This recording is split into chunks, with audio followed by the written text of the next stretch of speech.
भाइ अगरबत्ती दिम न अगरबत्ती दिम ल ल ल ल भयो भयो भयो भयो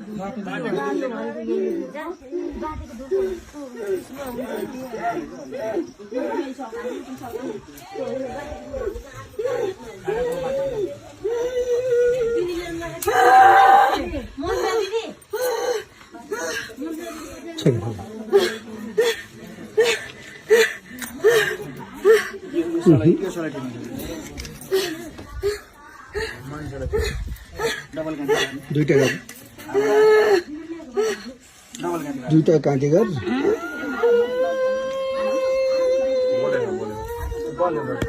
बोलो बोलो बोलो बोलो बोलो अब पर्दैन तर